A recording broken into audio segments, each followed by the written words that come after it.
Mr. Fisher, as ASA James and I have discussed in the past, and I do want to thank him for being so very approachable and accessible.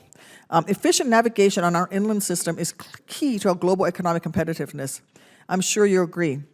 Every time a lock faces an unscheduled closure, freight traffic shifts to roadways and rail, costs rise for shippers, and already razor-thin margins for farmers and manufacturers are further eroded. Despite the critical nature of our inland system, it always seems to take a backseat to other infrastructure efforts. Highway projects, for example, generally enjoy an 80-20 cost share between federal and non-federal sponsors. Airport construction projects receive 75-25 cost share, as do harbor construction projects. Yet lock and dams projects still rely on an outdated 50-50 cost share, which exacerbates the $8 billion construction backlog. Mr. Fisher, if this committee is able to secure an increase in the federal cost share for inland projects, does the Corps have enough projects in the pipeline to accommodate the cost share change?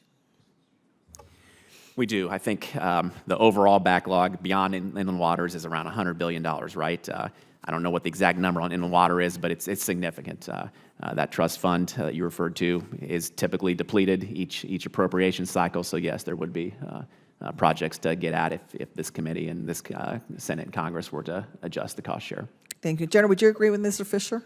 I do. However, if you don't increase the top line and then you fence 75% of the current budget, you're basically reducing our operating capital by about 25%. So therefore, that means things are not going to get done. So if we change that cost share, I would want to make sure that we identify to the committee what's the risk you're incurring if the regular top line is the same.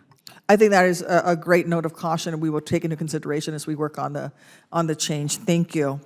I want to thank you for Secretary James' August 16 letter that reinforced his commitment to completing a review of the Corps' urban flooding policies as required by language. I included in order. His letter states that he hopes to have the report completed by the end of the year. Is that still the plan?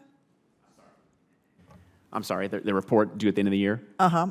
Yeah, that report, any reports, I realize we can be quicker on these things, but yes, we're shooting for reports at the end of the year as quickly as we can, and we'll try to expedite these for the committee.